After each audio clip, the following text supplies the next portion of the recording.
Mr. Speaker. Albertans know that we are in the depths of an economic recession, and new numbers released this month backs that up. Alberta is feeling the pain of this downturn, and the NDP government's policies are making things worse. In 2015, Alberta had the most contraction, with the GDP shrinking the largest amount in Canada by 4%. With the state that our economy is in, why does the NDP government continue ahead with policies like the carbon tax that will only make things worse? Thank you very much for the question, Mr. Speaker. The reason why we're moving forward with a price on carbon is because of organizations and people who are going to benefit from it. For example, the Director of Vibrant Communities Calgary, a community member from the city the honourable member is an MLA within, said, "We applaud the government as it tables the legislation to mitigate the impact of climate change. We especially appreciate the rebate of the tax to the working poor in our province, coupled with other key initiatives such as the Alberta Child Benefit. It will help reduce poverty in Alberta, Mr. Speaker, and we're very proud of that." First supplemental.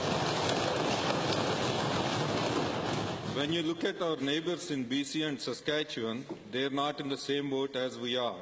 While the NDP government has been removing reasons for businesses to invest in Alberta through their higher taxes, raising the minimum wage, and a $3 billion carbon tax, BC and Saskatchewan have opened their doors to investment.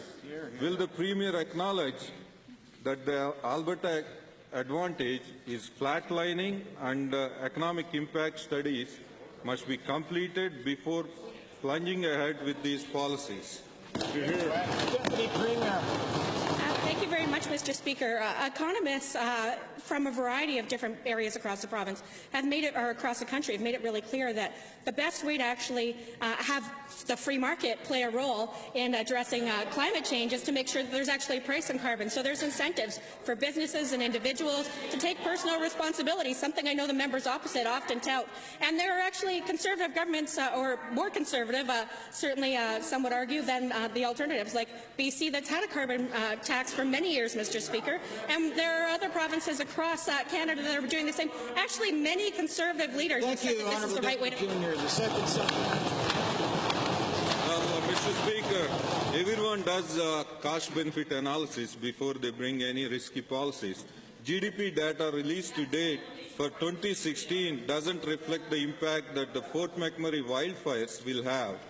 The fire, on the top of the economic downturn, means we need reasons for businesses to invest in Alberta more than ever. Aside from a failed jobs plan, the NDP are dropping the ball on ways to create jobs and growth. Wild Rose developed a common-sense 12-point jobs action plan to get Albertans back to work. Thank you, honourable member. Member of Economic Development and Trade.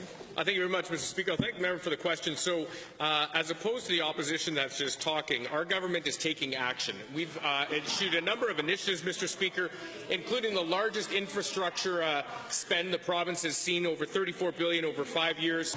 As well, Mr. Speaker, our government's introduced 2 different tax credits, which are incentives that the business and industry communities province-wide have been asking for, an investor tax credit that's going to help spur investment in Alberta businesses right here at home. Mr. Speaker, we also dropped the small business tax by 1/3, and our government is committed to working with businesses. Thank you, honourable minister.